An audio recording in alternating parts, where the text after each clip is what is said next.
Assalamualaikum warahmatullahi wabarakatuh. Saya Nazza Imtinan dengan NIM 121050006. Saya di sini ingin menjelaskan tentang sejarah bahasa Indonesia. Berdasarkan pengalaman sejarah yang telah diketahui bersama sejak zaman perjuangan sampai zaman kemerdekaan tahun 1945, kita mengetahui perkembangan bangsa ini melalui sejarah perjalanan yang panjang. Bahasa Indonesia telah mencapai perkembangan yang luar biasa, baik dari segi jumlah penggunanya maupun dari segi sistem tata bahasa dan kosakata serta maknanya. Sejarah bahasa Indonesia sebelum kemerdekaan. Bahasa Indonesia merupakan salah satu dialek bahasa Melayu. Sudah berabad-abad, bahasa Melayu dipakai sebagai alat penghubungan antara penduduk Indonesia yang mempunyai bahasa yang berbeda. Masuknya Islam ke Indonesia sekitar abad ke-13 atau sebelumnya membawa pengaruh pada tradisi tulis dalam bahasa Melayu. Tradisi penulisan bahasa Melayu dengan huruf Arab atau dikenal dengan tulisan Jawi masih berlangsung sampai abad ke-19. Pada masa penjajahan Belanda, bahasa Melayu juga tetap dipakai sebagai bahasa penghubungan yang luas. Pemerintah Belanda tidak mau menyebarkan pemakaian bahasa Belanda pada penduduk pribumi. Hanya sekelompok kecil orang Indonesia yang dapat berbahasa Belanda. Dengan demikian, komunikasi antara pemerintah dan penduduk Indonesia yang berbeda bahasanya sebagian besar dilakukan dengan bahasa Melayu. Pada tanggal 28 Oktober 1928, dalam Kongres Pemuda yang dihadiri oleh aktris dari berbagai daerah di Indonesia, bahasa Melayu diubah namanya menjadi bahasa Indonesia yang diikrarkan dalam Sumpah Pemuda sebagai bahasa persatuan atau bahasa nasional. Pengakuan bahasa Indonesia sebagai bahasa persatuan merupakan peristiwa penting dalam perjuangan bahasa Indonesia. Dengan adanya sebuah bahasa persatuan, rasa persatuan bangsa menjadi semakin kuat sebagai wujud perhatian yang besar terhadap bangsa Indonesia. Pada tahun 1938 diselenggarakan Kongres Bahasa Indonesia pertama di Solo. Pada masa pendudukan Jepang, pemerintah Jepang memberlakukan pelarangan penggunaan bahasa Belanda.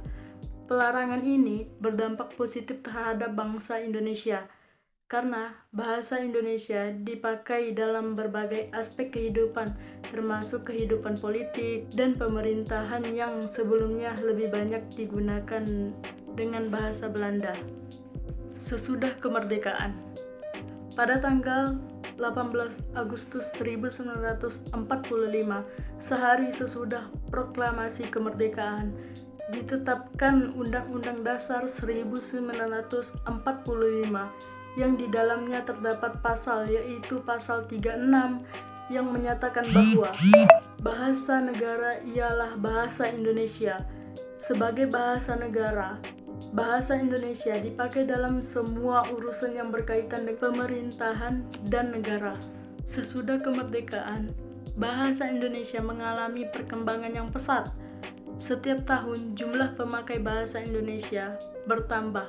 Kedudukan bahasa Indonesia sebagai bahasa nasional dan bahasa negara juga semakin kuat.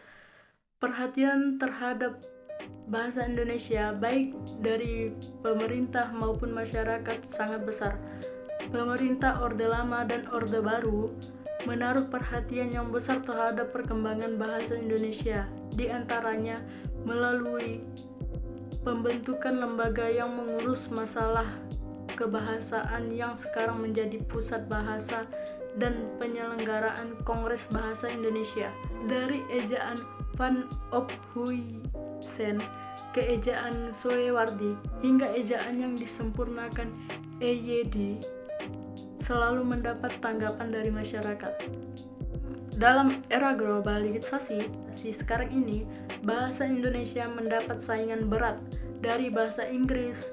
Semakin banyak orang Indonesia yang belajar dan menguasai bahasa Inggris. yang tentu saja merupakan hal yang positif dalam rangka perkembangan ilmu dan teknologi. Akan tetapi, ada gejala semakin mengecilnya perhatian orang terhadap bahasa Indonesia. Tampaknya, orang lebih bangga memakai bahasa Inggris daripada bahasa Indonesia. Kekurangan pedulian terhadap bahasa Indonesia ini akan menjadi tantangan yang berat dalam perkembangan bahasa Indonesia. Jadi, kesimpulannya di sini bahwa sekarang bahasa Indonesia telah menjadi bahasa besar yang digunakan dan dipelajari tidak hanya di seluruh Indonesia, tetapi juga di banyak negara. Bahkan keberhasilan Indonesia dalam mengajarkan bahasa Indonesia kepada generasi muda telah dicatat sebagai prestasi dari segi peningkatan komunikasi antar warga negara Indonesia. Mahasiswa peserta kuliah perlu disadarkan akan kenyataan ini dan ditimbulkan kebanggaannya terhadap bahasa nasional kita. Demikian penjelasan saya tadi. Kurang lebihnya saya mohon maaf jika ada kekurangan kata. Baik, sampai di sini saja. Terima kasih. Wassalamualaikum warahmatullahi wabarakatuh.